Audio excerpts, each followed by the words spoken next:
Manchester United are back in the Champions League. Michael Carrick came into the club halfway through the season and totally changed the atmosphere at the club. Changing the side from playing a back three system that didn't really suit the personnel under Ruben Amorim to now consolidating in Champions League spots. However, last season they only had one competition to compete with. Next year they'll be looking to compete on all four fronts, with 3 domestic competitions and in the Champions League. Already Manchester United have agreed to keep Michael Carrick as the permanent manager next season. So what can the club look to do to push on, not just compete for Champions League, but hopefully look to compete for the Premier League title, with sides like Manchester City, Liverpool, title winners Arsenal looking to push on. They won't stand still. What can Manchester United look to do to compete with these sides moving forward? So then, instead of looking straight into summer signings, let's look at what Manchester United have already got at the club just now in terms of in their squad. Because despite all of the optimism around Michael Carrick's appointment, the squad still has areas that need to be improved upon. Carrick arrived with the club lacking confidence and consistency. The style of play before, with the back three system under Ruben Amorim, didn't suit the personnel, didn't suit the way that the club wanted to play,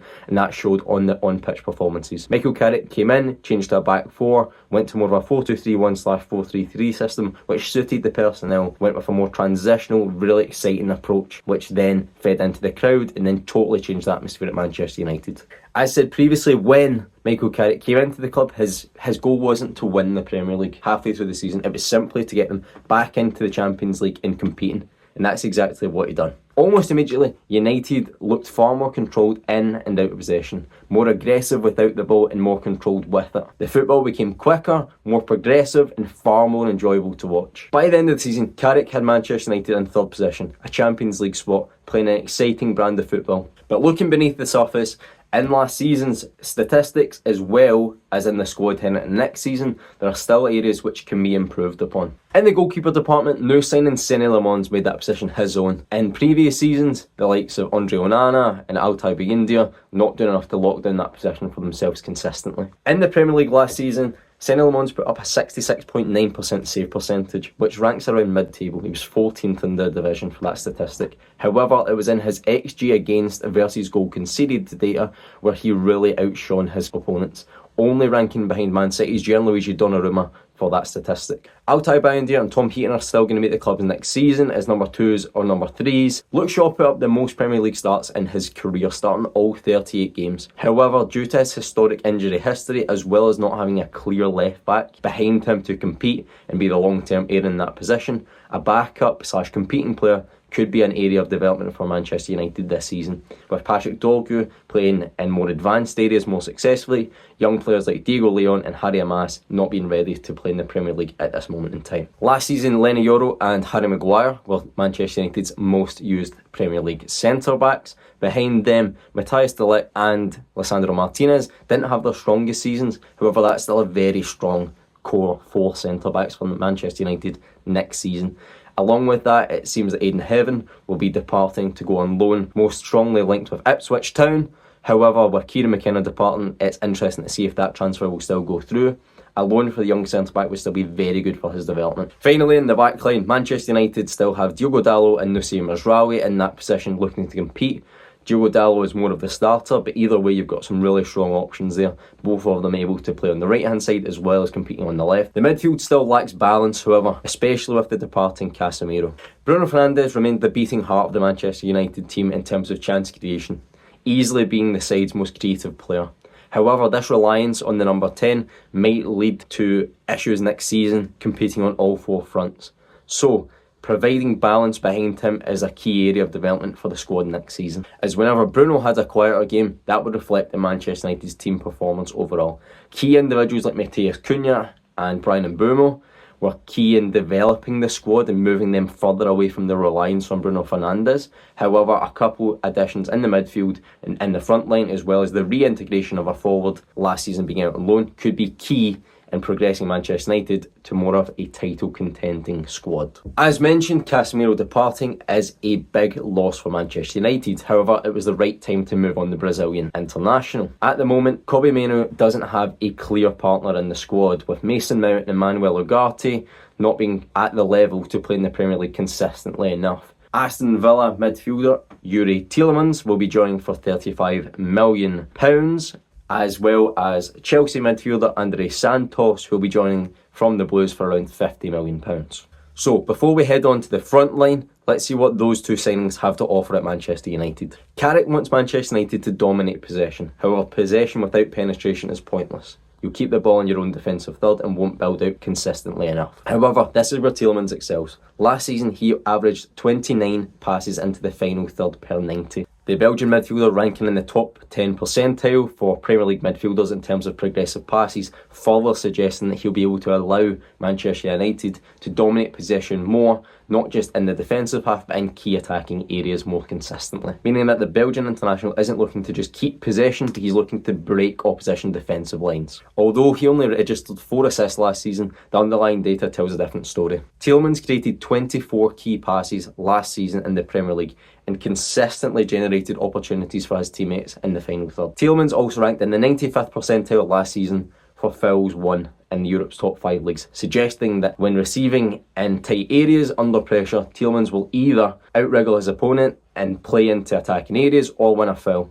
Either way, Manchester United keeping possession of the ball and looking to play forward again. As well as in possession, out possession, he ranked in the top 10 percentile in the Premier League for tackles and interceptions, tackles won, progressive passes, through balls, passes into the final third.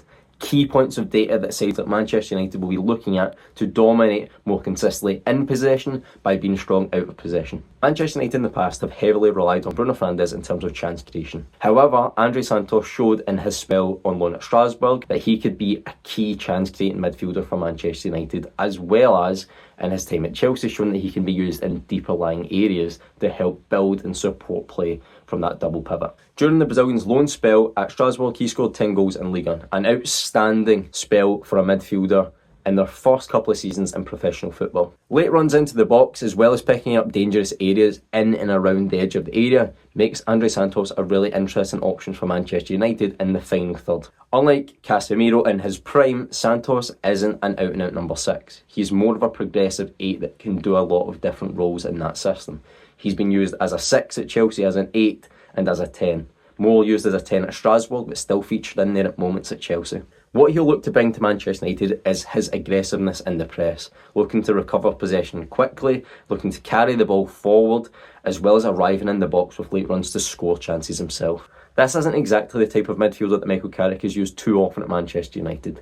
However, his ability to replace Casemiro in the squad in terms of playing as a 6 but still offering goal scoring opportunities could be a key strength in making sure that Manchester United have goals coming from all over their squad. As we'll talk about more in the final third, their attack has a very diverse way of scoring goals. They're very strong in the final third, and with one more key addition, who I'll be suggesting, Manchester United could be one of the strongest attacks in the league. But making sure you've also got goals from midfield and not just from Bruno Fernandes will be key in making sure that they can go and push on to compete on all fronts next season. Like we said with Youri Tielemans, a big strength of Andrey Santos is his composure in possession. Receiving back to goal in deeper areas is a key strength of the Brazilian international. Teams often pressing aggressively against Chelsea and against Strasbourg when he was on loan there in France often saw him dropping into deeper areas, picking up the ball deep and wriggling out of pressure to then go and play forward. Looking to use his body to protect the ball, turning on the half turn, beating the opposition press and playing forward into attacking areas. Santos isn't the type of player like Bruno Fernandes who looks to play 30 to 40 yard diagonal passes to break the backline. However, he does offer a consistent attacking threat from midfield. For me, Santos is the exact type of midfielder that Manchester United should be looking at. Another one like Youri Tielemans, who is an all-round midfielder, can play as a 6, an 8 and a 10. Can definitely complement Youri Tielemans, can definitely complement Bruno Fernandes, and crucially for Manchester United and for their fans, can complement Kobbie Mainoo. The development of the English midfielder is key to Manchester United's long-term success, and finding him that partner has been something that I've struggled with. Manuel Ugarte's not been strong enough in the Premier League out of possession, which has to make up for his in-possession frailties. He's not a good progressive passer. He's struggled overall since coming to the club. Casemiro was the strongest partner for Kobbie Mainoo, but has aged out and departed on a free transfer. Mason Mount and Bruno Fernandes, as seen in their time under Ten Hag, couldn't be used in a midfield 3 with Kobbie Mainoo behind them. The balance wasn't there. So a partner for Kobbie Mainoo like Andrey Santos or Youri Tielemans is exactly what the Englishman needs for his long-term development, as well as Manchester United's long-term development as a team moving towards becoming Premier League title contenders. Like Kobbie Mainoo, Andrey Santos is still a young midfielder, just 22 years old, but like the Englishman, he's been shown in his time at Chelsea and at Strasbourg that he can dominate midfields. He can eat up ground and look to overrun the opposition's midfield as well as dominate in possession. His season at Strasbourg, 10 goals and 3 assists in just 32 Ligue 1 appearances was a really strong breakout season for him. At that moment in time, if he was just a Strasbourg player and not at Chelsea, he would probably have been valued at around £50 million then. A lot has been spoken about the fee. However, for me, at 22 years old, coming from a Premier League rival, I think long term it will be a big signing for Manchester United. The key for Michael Carrick is of course the idea of being versatile against each opponent. Each of those parents has their strengths and has their weaknesses. Being versatile and playing different systems and different games will be the key strength, and it will be a very key test to see how Michael Carrick can develop himself as a manager as well. Playing against newly promoted teams, your lower Premier League teams, your teams in the Premier League that are looking to push for Europe, and then your big boys, playing against them can all be totally different. It'll be very interesting to see how Michael Carrick can use these midfield players in different ways and different shapes to get the advantage in that midfield. A big thing with this Manchester United project under Ineos so far has been the willingness to sign young players without a key amount of experience in the squad. Bryan Mbeumo and Matheus Cunha brought a lot of that last season, having Premier League experience. Youri Tielemans is the exact same in a very key area of the squad in that midfield. I think that he could offer something that Manchester United have been missing, and will miss even more without Casemiro in terms of a real leader in that area. Then finally moving on to the front line, all three of Manchester United's big signings last summer hit the ground running very successfully. Benjamin Šeško, Matheus Cunha and Bryan Mbeumo all had excellent debut seasons in Manchester. Each of them scoring over 10 Premier League goals in their debut season for the club was an excellent start to their careers in red. Patrick Dorgu also had a very strong season in front of goal in terms of putting up 8 goal contributions, something that wasn't necessarily expected of the Danish international when he was brought into the club, but he has since thrived when being used in more advanced wide roles on the left or on the right side of attack. Amad Diallo did experience a little bit of a tricky season last year at Manchester United, having some real competition in front of him with Bryan Mbeumo, just registering 5 goal contributions in the Premier League compared to the season before where he put up 14. This has been a very interesting season for Amad Diallo's development. A big thing that we need to remember with young players is development's not linear. You can have up and down seasons, and learning from a real Premier League top level right winger and Bryan Mbeumo will be very good for Amad Diallo's development. Lastly, in the front line, Joshua Zirkzee had a poor season for the club, only registering 3 goals in the Premier League. For me, a key area that can be improved upon is that backup striker. A real strength of Manchester United last season was the spread of goals, like I said. Patrick Dorgu registering 8 goal contributions, as well as Cunha, Bruno Fernandes, Benjamin Šeško and Bryan Mbeumo all picking up very good goal scoring numbers. It's important that players like Amad Diallo still get minutes and can develop. Rotation players like Mason Mount, as well as new signings like Tielemans, Santos and of course Kobbie Mainoo can also pitch in with goals. That's a real key strength for Manchester United, the idea that goals can come from all over the pitch. The left wing position for me is still a bit of an issue. Matheus Cunha playing out there has worked at times last season, but I think having a winger out there who can look to stretch the opposition could allow for Manchester United to play slightly differently against different opposition, as well as allow Matheus Cunha to move into the 10 position and take Bruno Fernandes out more often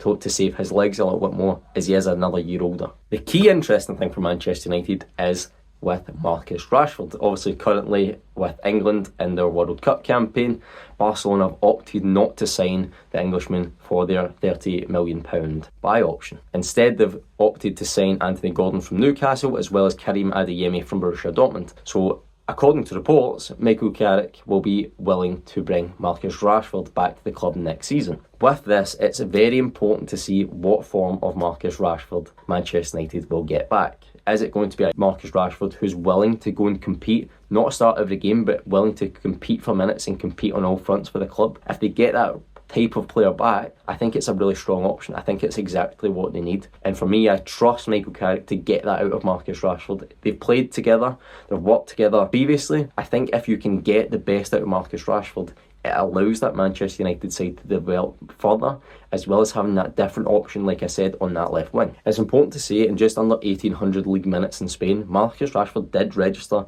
8 goals and 7 assists for Barcelona, which is a really strong season considering he didn't start every single match. As well, of course, Manchester United now being back in the Champions League, having Marcus Rashford coming back, another player who has experience competing at the top level and in that competition. Last year he registered 5 goals in the Champions League, as well as 3 assists in just 11 appearances for Barcelona. So then, on to the departures. Manchester United have already had Casemiro, Tyrell Malacia, as well as a big one departing on a free transfer in Jadon Sancho. That's 3 big wages off the bill already. Rasmus Højlund has also agreed to join Napoli for their buy option, which was €40 million. And it also seems that young midfielder Toby Collier will be departing the club to join Hull City following their Premier League promotion. So straight away you've got some big wages off the bill, as well as about £45 million into the club already for both Højlund and Toby Collier departing. And then, like I said, with Joshua Zirkzee having a down season again last year, I would look to move him on. According to reports, there's interest in Italy for the Netherlands forward from the likes of Roma. If you get a decent offer in for him, I would definitely let him go at this stage and bring in another striker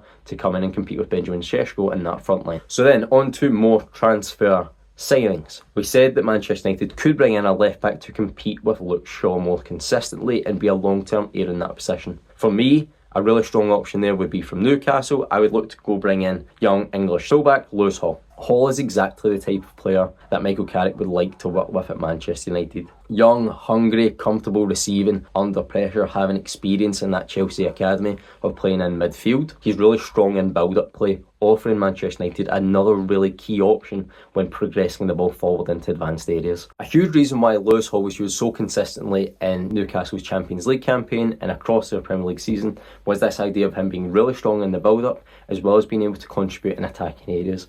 However, he's not just this attacking fullback, he's a really strong two-way option that Manchester United could look to have next season, as well as over the next decade, as he's still only 21 years old. As well as this, that idea of competing with Luke Shaw, again last season registering 38 Premier League starts, was the most he's put up in his career. However, with his history of injury, having a Premier League capable left back who's already has a lot of minutes in the legs in the Premier League, understands the level, could be a really good option for Manchester United. And then just the idea of being Premier League proven. Already, he has 75 Premier League appearances, over 5,000 Premier League minutes, and experience in the Champions League, exactly what Manchester United should be looking for. However, the biggest challenge for Lewis Hall joining Manchester United could be getting the player out of Newcastle. There's been no secret about Newcastle struggling to keep a hold of players. However, the idea that they are also struggling to bring players in could be a factor affecting how likely they are to sell to Manchester United. And again, something else that Manchester United need is another striker to compete with Benjamin Šeško at the top level. Joshua Zirkzee has proven not to be capable of doing that at Manchester United. If he departs to Roma, like we've suggested, Manchester United would need to come in for a backup striker, because realistically, with so many minutes on the table, Benjamin Šeško and this striker who I'm going to suggest could look to compete pretty consistently with each other and could end up with a fairly similar amount of minutes played come the end of the season. And then again, this idea of Premier League experience comes into this player. I would suggest that Manchester United should go look to sign Jean-Philippe Mateta from Crystal Palace. Last season, the Frenchman put up 12 Premier League goals, not his best season. However, his consistency in the Premier League for goal scoring has been questioned, of course, but his relentlessness in getting into good goal scoring areas and being able to disrupt the opposition backline is something that cannot be contested. And then as well, putting him in a stronger side with the likes of Bruno Fernandes behind him, Matheus Cunha off him, Marcus Rashford off him, Amad Diallo and Bryan Mbeumo off him, the opportunities for him to get good goal scoring chances could become more fruitful at Manchester United than they were at Crystal Palace, which could obviously then see his goal scoring numbers increase. And then again, something that Mateta offers similarly to Benjamin Šeško is his physical profile. 6'3", 87 kilograms. He's a big, strong, physical target forward. And then with that, he can look to hold up play and build up, look to bring other players in, spin and look to attack the box. as well as being able to compete physically in the air. Another strength of Mateta is occupying centre-backs. Not just one, at times he can occupy two Premier League centre-backs with his physical profile, looking to distract opposition players, creating space for teammates to exploit. And then another big strength is just having someone who is always available. Jean-Philippe Mateta has developed a bit of a reputation for being durable and dependable at Crystal Palace in the Premier League. And then this idea that he can not demand minutes. It's not like you're bringing in a Victor Osimhen, a Harry Kane, one of these top European level strikers who would then look to take minutes away from Šeško. They look to demand minutes in this system. I don't think you'd have that issue with Jean-Philippe Mateta. I think he's available this summer. In January he was linked with Nottingham Forest and Juventus. I think if you're Manchester United you obviously need to pay a little bit more than those teams, but I'd be surprised if you need to pay much more than £40 million to get him out of Crystal Palace, and for that fee, I don't think you're getting many players better. So then, putting these players into the team, you could have a starting 11 with Sonny Lemons in goals, a left back, you could have Lewis Hall or Luke Shaw competing in that starting position. Two centre-backs most likely would be Lenny Yoro and Harry Maguire, but of course you could have Matthijs de Ligt or Lisandro Martinez competing. At right back, your starter would probably be Diogo Dalot, but Nusir Mazraoui could take minutes in there. On the left wing, I think you could have Marcus Rashford and Matheus Cunha competing out there, as well as Patrick Dorgu. On the right-hand side, if you look to have Bryan Mbeumo, as well as Amad Diallo competing in that wide role. In the double pivot, Kobbie Mainoo competing with the likes of Andrey Santos and Youri Tielemans, as well as Mason Mount and Manuel Ugarte taking minutes in lesser competitions. That's totally fine for me. In that 10 role, you've obviously got Bruno Fernandes, who'll be your starter in most games, but like we said, Matheus Cunha could move in there and compete for minutes as well. You could maybe look to use Mason Mount in different games as well. Then in that front line, you've got your two big physical number 9s, Benjamin Šeško and Jean-Philippe Mateta. As well, again, different players who can occupy that number 9 position. Matheus Cunha could play there as more of a false 9. Marcus Rashford could play up there. Bryan Mbeumo could play up there. So many different options for Manchester United next season for the manager to use. And then off of that, for the first time in a long time, Manchester United could not just have a strong starting 11. They could have a really strong squad. And that's the biggest thing that we've looked to build. It's not about going and bringing in one player for £150 million. I don't think Manchester United need that at this moment. I think you need a couple of good characters coming in for £35 to £50 million.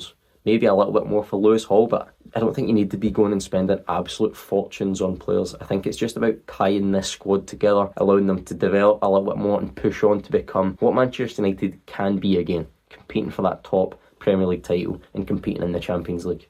So then, let me know what you think of this squad, what the signings I've suggested. Let me know if you think they'd be good for Manchester United, if you think they should sign anybody else. Let me know about that as well. If you liked the video, give it a thumbs up. Please subscribe. It always helps with these new sorts of videos.